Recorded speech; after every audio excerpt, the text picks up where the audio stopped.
के अपने इस सेगमेंट में अपन चर्चा करने वाले हैं अनुच्छेद 17 के बारे में।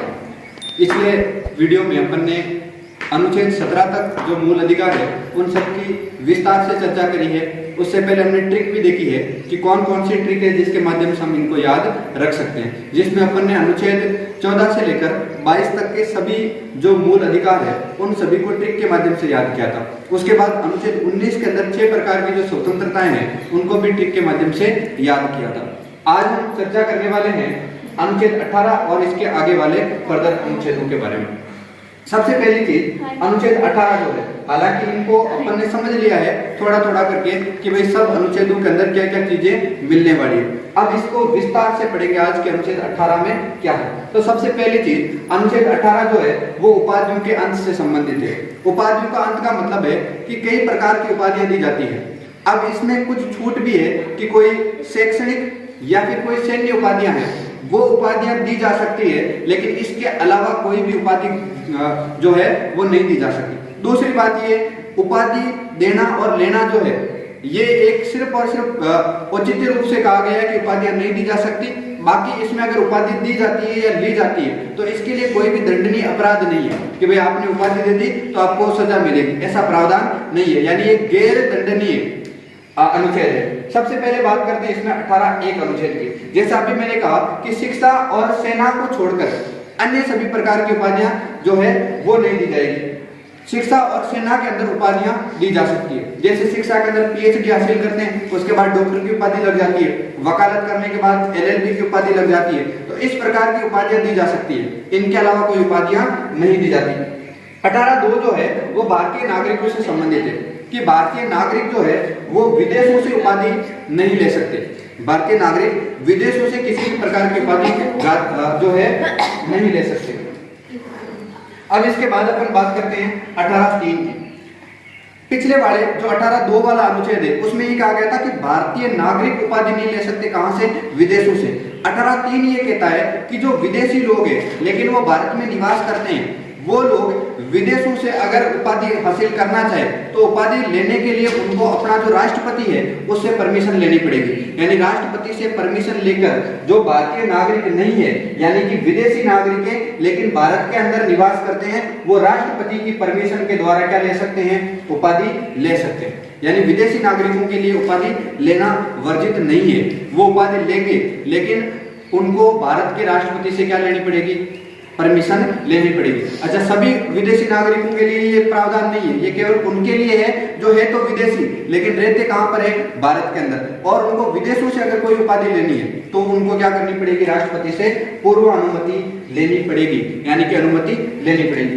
उसके बाद बात करते हैं 18(4) की। ये भारत और राज्य सरकार के जो कर्मचारी है उनको उनसे संबंधित है कि कोई भी भारत या राज्य सरकार का कर्मचारी या अधिकारी अगर विदेशों से उपाधि प्राप्त करता है या कोई उपलब्धि प्राप्त करता है तो उसे भी राष्ट्रपति से क्या लेनी पड़ेगी? परमिशन लेनी पड़ेगी। यानी 18 के अंदर अपन ने 4 अनुच्छेद देखे हैं। 18(4) तक सबसे पहला जो अनुच्छेद था उसमें था कि सेना और शिक्षा इनकी उपाधियां ली जा सकती है, इनके अलावा कोई उपाधियां जो है नहीं ली जा सकती। दूसरा इसमें यह था कि भारतीय जो नागरिक है वो कोई भी विदेशों से उपाधि नहीं ले सकते, यानी भारतीय नागरिक विदेशों से किसी भी प्रकार की उपाधि हासिल नहीं कर सकते। तीसरी बात यह है कि कोई भी विदेशी व्यक्ति जो भारत का नागरिक नहीं है लेकिन भारत में निवास करता है अगर उसको उपाधि लेनी है तो राष्ट्रपति से क्या लेनी पड़ेगी? परमिशन। और 18(4) जो है उसमें कहा गया है कोई भी कर्मचारी या अधिकारी यानी भारत सरकार का कोई भी कर्मचारी या अधिकारी अगर विदेशों से कोई भी उपलब्धि या उपाधि हासिल करना चाहता है या ग्रहण करना चाहता है तो उसको राष्ट्रपति से क्या लेनी पड़ेगी? परमिशन लेनी पड़ेगी। उसके बाद बात करते हैं 2 वाद की। पहला वाद है बालाजी राघवन वाद जो कि 1996 में हुआ था। सुप्रीम कोर्ट में ये वाद हुआ था और इसमें सुप्रीम कोर्ट ने ये कहा कि कोई भी उपलब्धि और पुरस्कार जो है उन दोनों में क्या करना चाहिए? अंतर करना चाहिए। यानी उपलब्धि अलग चीज होती है और पुरस्कार अलग होता है। उपलब्धि जो है उसको उपाधि के तौर पर आप ग्रहण नहीं कर सकते, लेकिन अगर कोई पुरस्कार मिलता है तो उस पुरस्कार को क्या किया जा सकता है? ग्रहण किया जा सकता है। ये कौन सा वाद था? बालाजी राघवन वाद। एक और वाद है आर्टिकल 18 जो है उसमें ये कहा गया है कि आर्टिकल 18 निर्देशात्मक है, आदेशात्मक नहीं। इसका मतलब है कि अगर अनुच्छेद 18 का कोई उल्लंघन करता है तो इसका मतलब उसके लिए दंड का प्रावधान नहीं है। तो आदेशात्मक नहीं है, केवल क्या है, निर्देशात्मक। ये निर्देश दिए जाते हैं कि आपको उपलब्धि या उपाधि नहीं ग्रहण करनी। कोई भी व्यक्ति अपने नाम के आगे पुरस्कार का प्रयोग नहीं करेगा, लेकिन अगर बाई चांस वो करता है तो उसके लिए दंड का प्रावधान नहीं है, यानी केवल और केवल ये कहा गया है कि ऐसा नहीं करना है। अब एक बार जो अपन ने अनुच्छेद पढ़े हैं उनको एक बार एक साथ चर्चा कर लेते हैं। सबसे पहली चीज समानता का अधिकार, जिसमें 14 से लेकर 18 तक के अनुच्छेद आते हैं। अनुच्छेद 14 से लेकर 18 समानता के अधिकार, जिसमें सबसे पहले कानून के समक्ष समानता की बात की गई है। एक बात ध्यान रखना, ये प्रश्न कई बार पूछा गया है कि कानून के समक्ष समानता है अनुच्छेद 14 में, लेकिन ये किन के लिए है? तो ध्यान रखना, ये भारतीयों के लिए भी है और विदेशियों के लिए, यानी दोनों के लिए प्रावधान है कि कानून के समक्ष क्या है, समान। अब वो विदेशियों को किस प्रकार से? ऐसे कोई विदेशी जो भारत के नागरिक नहीं है लेकिन भारत में निवास करते हैं, उनको भी कानून के समक्ष क्या मिलेगी? समानता मिलेगी। दूसरा, अनुच्छेद 15 और जो अनुच्छेद 16 है, ये ध्यान रखना कि ये केवल भारतीय व्यक्तियों को प्राप्त है, विदेशियों को ये प्राप्त नहीं है। कौन कौन सा? धार्मिक और लैंगिक समानता, यानी धर्म, जाति, लिंग, जन्म स्थान के आधार पर भेदभाव नहीं किया जा सकता। अनुच्छेद 15 ये किसके लिए है? केवल भारतीयों के लिए। उसके बाद अनुच्छेद 16 की बात करें, अवसरों की समानता, ये भी किसको प्राप्त है? केवल भारतीयों को, यानी विदेशी व्यक्ति ऐसा नहीं है कि यहाँ पर आकर अपने बराबर कंपीट करेगा, अपने वालों को पहले मान्यता मिलेगी। अनुच्छेद 17 है सामाजिक समानता से संबंधित, और अनुच्छेद 18 जो है वो राजनीतिक समानता से संबंधित है। इसके बाद आगे वाले जो अनुच्छेद है जिनकी चर्चा करते हैं, यानी स्वतंत्रता का अधिकार। इससे पहले वाला जो अधिकार था समानता का अधिकार, जिसमें अनुच्छेद 14 से लेकर 18 तक के अनुच्छेदों की अपन ने चर्चा करी। अब अनुच्छेद 19 से लेकर 22 तक जो है वो स्वतंत्रता के अधिकार के तहत आते हैं। अब इसमें कौन कौन से अनुच्छेद है? सबसे पहले अनुच्छेद 19, जिसमें 6 प्रकार की स्वतंत्रता है, जिसकी चर्चा अपन ने पिछले वीडियो में ट्रिक के माध्यम से याद कर ली थी कि बोलने की स्वतंत्रता, सभा करने की स्वतंत्रता, संघ बनाने की स्वतंत्रता, आने जाने की स्वतंत्रता, बसने की स्वतंत्रता और व्यापार करने की स्वतंत्रता। 6 प्रकार की स्वतंत्रताएं इसमें दी गई है। उसके बाद बात करते हैं अनुच्छेद 20 की, दोष सिद्धि के विरुद्ध संरक्षण, कन्वेंशन किया जाता है, संरक्षण प्रदान किया जाता है, यानी जब तक किसी व्यक्ति के खिलाफ दोष सिद्ध नहीं हो जाए तब तक उसको दोषी नहीं माना जा सकता। ये कौन सा अनुच्छेद कहता है? अनुच्छेद 20 कहता है। तो उसके बाद बात करते हैं अनुच्छेद 21 की, तो इसमें प्राण और दैहिक स्वतंत्रता से संबंधित है, यानी कि लाइफ एंड लिबर्टी से संबंधित अनुच्छेद है 21। इसमें यह प्रावधान किए गए कि आप अपने जीवन को अपने हिसाब से जी सकते हो, उस पर किसी भी प्रकार का अंकुश नहीं लगाया जा सकता। इसी के अंदर एक सबसे इंपॉर्टेंट है राइट टू प्राइवेसी, यानी कि निजता का अधिकार। आप अपनी प्राइवेसी को मेंटेन रख सकते हो। अगर आपकी प्राइवेसी के अंदर कोई भी खलल उत्पन्न करे तो आप उसके ऊपर केस कर सकते हो, और ये दंडनीय अपराध भी है। अब प्राइवेसी का मतलब है जैसे आप कुछ भी कर रहे हो, आप मोबाइल में कुछ देख रहे हो या कोई और व्यक्ति आकर उसमें देखने लग जाए तो आप उसको मना कर सकते हो कि भाई इसमें मत देख। ये क्या है? प्राइवेसी कानून। कोई आप पे इंस्टाग्राम या और कोई फेसबुक या और कोई हैंडल जो है उसके ऊपर स्टॉक करता है तो ये भी क्या है? गैर कानूनी अपराध है। साइबर क्राइम भी इसी के अंदर आता है, किसी की हैकिंग करवाना, किसी के अकाउंट के अंदर हैक करवाना, ये सारी चीजें किसमें आती है? राइट टू प्राइवेसी के अंदर आती है, और ये सब दंडनीय अपराध है, जिनकी भी अपन विस्तार से चर्चा करेंगे। काफी इंटरेस्टिंग है प्राण और दैहिक स्वतंत्रता। उसके बाद बात करते हैं अनुच्छेद 22 की, तो ये गिरफ्तारी एवं निवारक नजरबंदी से संरक्षण है। गिरफ्तारी और निवारक नजरबंदी का मतलब क्या है? निवारक नजरबंदी का मतलब ये है कि किसी को भी शक के आधार पर गिरफ्तार करना। जैसे अपने जब आपातकाल लगता है तो निवारक नजरबंदी लागू कर दी जाती है, और निवारक नजरबंदी का मतलब होता है कि अगर मान लो आप सब्जी लेने के लिए या सब्जी काटने के लिए चाकू खरीदते हो और पुलिस वाले आपके पीछे पड़ जाए कि आप ये चाकू किसी का मर्डर करने के लिए लेके जा रहे हो, तो आपको केवल शक के आधार पर क्या कर सकती है? गिरफ्तार कर सकती है। ये होती है निवारक नजरबंदी। तो इससे आपको क्या प्राप्त है? संरक्षण प्राप्त है, यानी आपको केवल शक के आधार पर गिरफ्तार नहीं किया जा सकता। कौन सा अनुच्छेद कहता है? अनुच्छेद 22 कहता है। अब इसमें कुछ चीजें हैं कि केवल भारतीय नागरिकों को कौन से प्राप्त है और भारतीय और विदेशियों को कौन से प्राप्त है। तो ध्यान रहे, अनुच्छेद 19 जो है ये केवल भारतीय नागरिकों को प्राप्त है, यानी 6 प्रकार की स्वतंत्रता। ऐसा नहीं है कि कोई और बाहर का व्यक्ति आकर के कि मुझे भी 6 प्रकार की स्वतंत्रता दो। कुछ भी बोलने लग जाए, कुछ भी व्यापार करने लग जाए बिना परमिशन, तो बाहर वालों को ये परमिशन नहीं है। ये परमिशन केवल किनको है? जो भारतीय नागरिक है। और ये जो 21 और 22 वाला है, यानी प्राण और दैहिक स्वतंत्रता और गिरफ्तारी एवं निवारक नजरबंदी वाला, तो ये जो है ये सभी के लिए है, यानी भारतीयों को भी प्राप्त है और विदेशियों को भी प्राप्त है। अब बात करते हैं अनुच्छेद 19 की, जिसमें अपन ने 6 प्रकार की स्वतंत्रताएं देखी थी। सबसे पहले इसमें 6 प्रकार की स्वतंत्रताएं हैं। एक बात इसमें ध्यान रखना, स्वतंत्रताओं पर लगाए जाने वाले प्रतिबंधों का उल्लेख है इसके अंदर। इसमें 6 प्रकार की स्वतंत्रताएं अपन ने पहले ही देख ली है। अब बात करते हैं ये 6 प्रकार की स्वतंत्रताओं में कौन कौन सी आती है। सबसे पहले अनुच्छेद 19(1) के अंदर ए है। अब इसमें क्या क्या आता है उसकी चर्चा करते हैं। सबसे पहली बात इसमें है वाक एवं अभिव्यक्ति की स्वतंत्रता, यानी जिसको कहते हैं बोलने की स्वतंत्रता।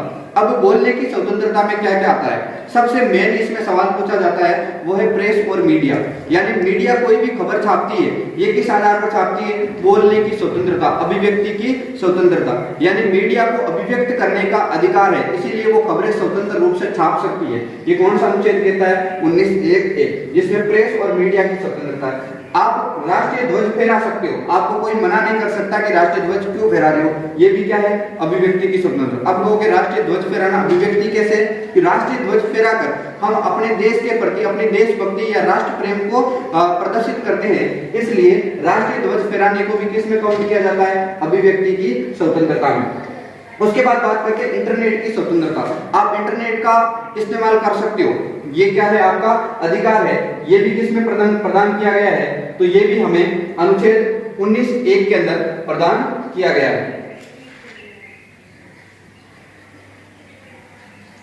उसके बाद बात करते हैं फोन टेपिंग। फोन टेपिंग का मतलब होता है किसी की कॉल रिकॉर्डिंग जो है उसको टेप कर लेना, यानी कोई भी वो बात कर रहा है वो आप सुन पा रहे हो, उसको क्या बोलते हैं? फोन टेपिंग करना। जैसे पुलिस फोन टेप करती है ना कई बार, कि उसकी फोन टेप कर लो, यानी कि अब वो किसी से भी बात कर रहा है, वो उसकी सूचना पूरी की पूरी उनके पास होती है, वो क्या बात कर रहा है वो भी सुन पा रहे होते हैं, इसको बोलते हैं फोन टेप करना। तो ये भी क्या है? अपराध है। क्यों अपराध है? अपराध इसलिए है क्योंकि ये आपकी वाक एवं अभिव्यक्ति की स्वतंत्रता में जो आपकी प्राइवेसी, राइट टू प्राइवेसी, निजता का जो अधिकार है उसका हनन है। आप किससे बात कर रहे हो ये जानने का हक किसी के पास भी नहीं है। फिर आप कहोगे क्या पुलिस वाले भी ये काम नहीं कर सकते? पुलिस वाले ये काम कर सकते हैं, लेकिन विशेष परिस्थितियों में, अगर ऐसा करना जरूरी हो केवल तभी कर सकते हैं, और बिना कोर्ट की परमिशन के पुलिस भी ये काम नहीं कर सकते। उनको भी पहले क्या लेनी पड़ेगी? परमिशन लेनी पड़ेगी। उसके बाद बात करते हैं व्यवसाय विज्ञापन की स्वतंत्रता। जो भी आप बिजनेस करते हो उसका आप एडवर्टाइजमेंट कर सकते हो, विज्ञापन कर सकते हो, आप एड बना सकते हो, उसके लिए आप पोस्टर बनाकर कहीं चिपका सकते हो, इसकी आपको क्या है? स्वतंत्रता है। ये जो राष्ट्रीय ध्वज फहराने की स्वतंत्रता है, ये एक वाद आया था, नवीन जिंदल वाद 2004 में आया था बनाम भारत संघ 2004 में आया था, जिसमें यह फैसला दिया गया कि राष्ट्रीय ध्वज फहराने की आपको क्या है? स्वतंत्रता। वाक्य अभिव्यक्ति में और क्या क्या चीजें हैं? तो सबसे पहले एक वाद आया था रोमेश थापर बनाम मद्रास राज्य 1950 में आया था। इसका संबंध भी किससे? वाक्य अभिव्यक्ति से। साकल पेपर्स वाद बनाम भारत संघ 1961 में आया, इसका भी संबंध है। श्रेया सिंगल बनाम भारत संघ वाद 2015, इसका भी संबंध किससे है? वाक्य अभिव्यक्ति से। जो श्रेय वाला वाद है ये इंपोर्टेंट इसलिए है क्योंकि इस वाद में आईटी एक्ट 2000 की धारा 66(a) को हटा दिया गया था। ठीक है, तो धारा 66 ध्यान रखना। ये सारे वाद जो है वो आपको इस हिसाब से याद नहीं करने की कौन सा वाद कब हुआ था या कब नहीं हुआ।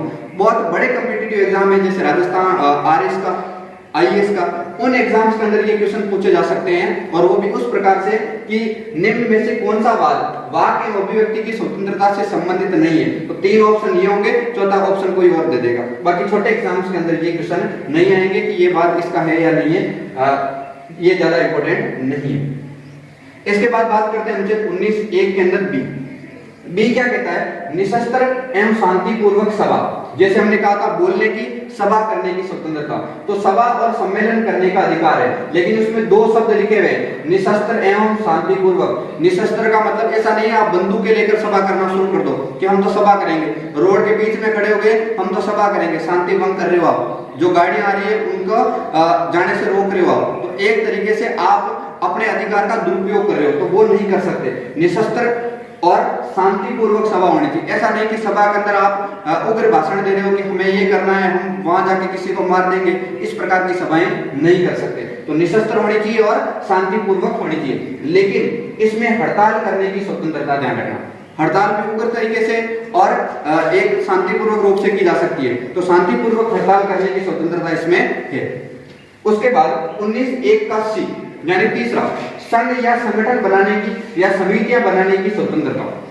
आप किसी भी प्रकार की पार्टी बना सकते हो, कोई कमेटी बना सकते हो, कोई दल बना सकते हो, इसकी आपको क्या है, छूट है। आप संगठन का मतलब राजनीतिक दल बना सकते हो, सहकारी समितियां बना सकते हो, धार्मिक संगठन बना सकते हो, किसी भी प्रकार का जातीय संगठन बना सकते हो, इसकी छूट है। अब बात करते हैं 97वें संविधान संशोधन जो कि 2011 द्वारा हुआ, उसमें सहकारिता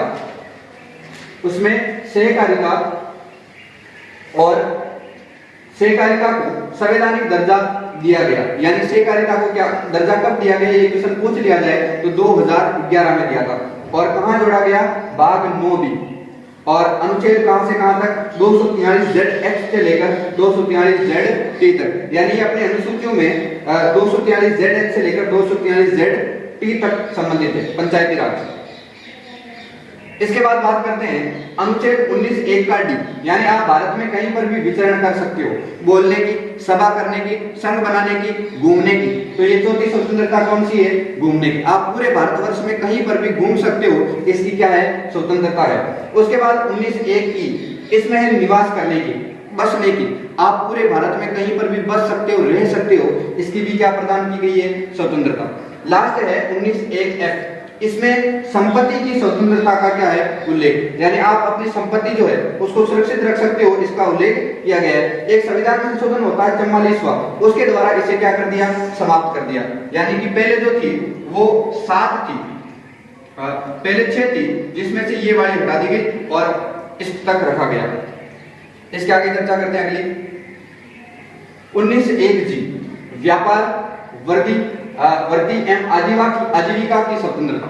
यानी आप किसी भी प्रकार का व्यापार कर सकते हो, इसकी स्वतंत्रता प्रदान की गई है अनुच्छेद 19(1) G में। टोटल 7 प्रकार की स्वतंत्रताएं थी पहले 19वें जो अनुच्छेद है उसके अंदर, लेकिन एक उसमें F वाली जो है उसको कैंसिल कर दिया। तो वर्तमान में कितनी स्वतंत्रताएं हैं, 6 प्रकार की। इसलिए अपन ने ट्रिक भी देखी थी कि लो 6 प्रकार के डाउट को 6 प्रकार से क्या करता है, क्लियर करता है, तो उसमें ये था। इसके बाद अनुच्छेद 19(2) जिसके अंदर ये है, सबसे पहले आर्टिकल 19(1) में प्राप्त स्वतंत्रताएं असीमित न होकर सीमित है। यानी 19(1) में जो भी स्वतंत्रता दी गई है वो लिमिटेड है, ऐसा नहीं कि उस स्वतंत्रता की बाउंडेशन ज्यादा है, उसको लिमिट किया गया है, अर्थात उन पर प्रतिबंधों का भी उल्लेख है। यानी हर एक जो अधिकार है उसकी एक बाउंड्री है कि आप अपने अधिकारों का उस प्रकार से प्रयोग करोगे कि किसी और के अधिकारों का क्या नहीं हो, हनन नहीं हो।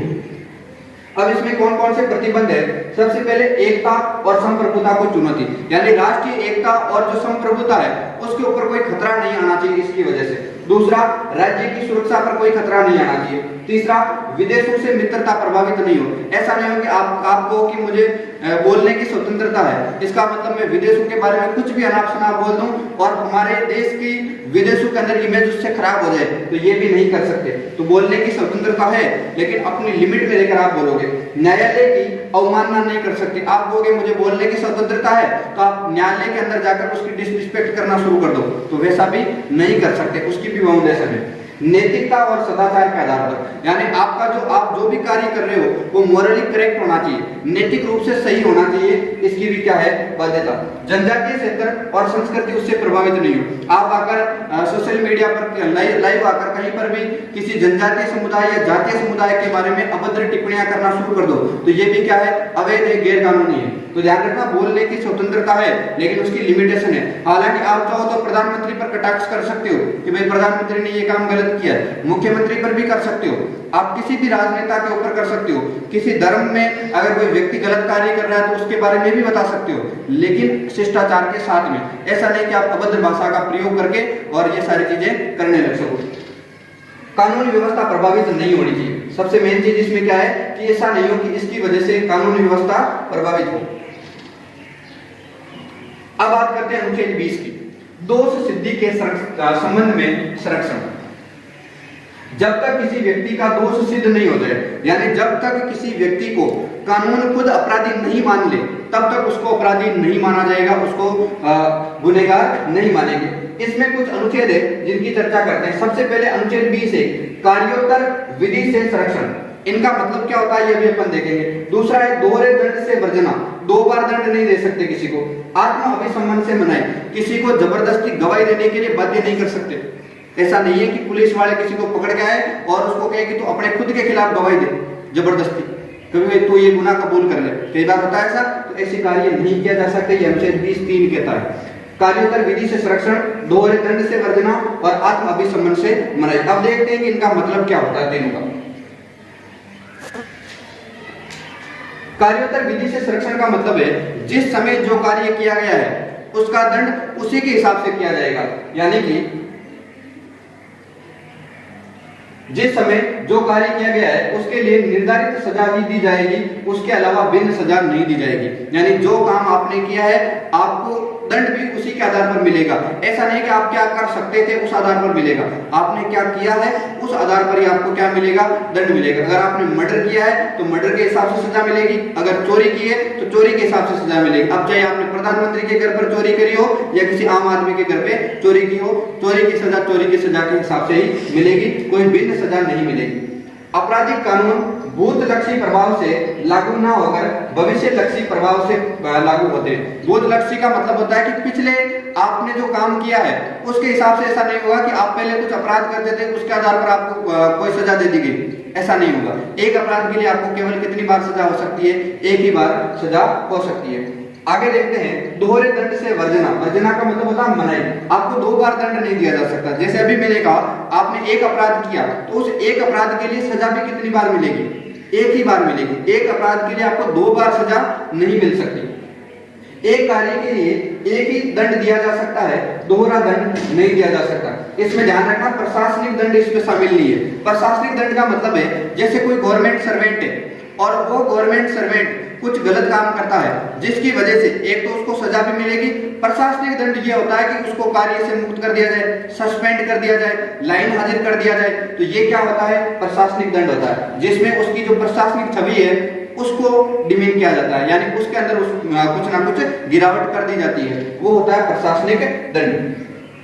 आखिरी बात करते हैं इसमें आत्म अभिसम्मन। जैसे मैंने अभी बताया आत्म अभिसम्मन का मतलब होता है किसी भी व्यक्ति को स्वयं के विरुद्ध गवाही देने के लिए बाध्य करना नहीं किया जा सकता। यानी किसी आदमी को जबरदस्ती ये नहीं कहा जा सकता कि तुझे खुद के खिलाफ गवाही देनी है। खुद के खिलाफ गवाही का मतलब है कोई अपराध नहीं करे और उसके बाद में उसको जबरदस्ती ये कहा जाए कि तुझे ये अपराध कबूल करना पड़ेगा, तो ऐसा भी नहीं किया जा सकता। ये भी क्या है, गैर कानूनी है। तो आज के लिए इतना ही। अगले वीडियो में अपन चर्चा करेंगे अनुच्छेद 20 से आगे वाले अनुच्छेदों के बारे में। धन्यवाद।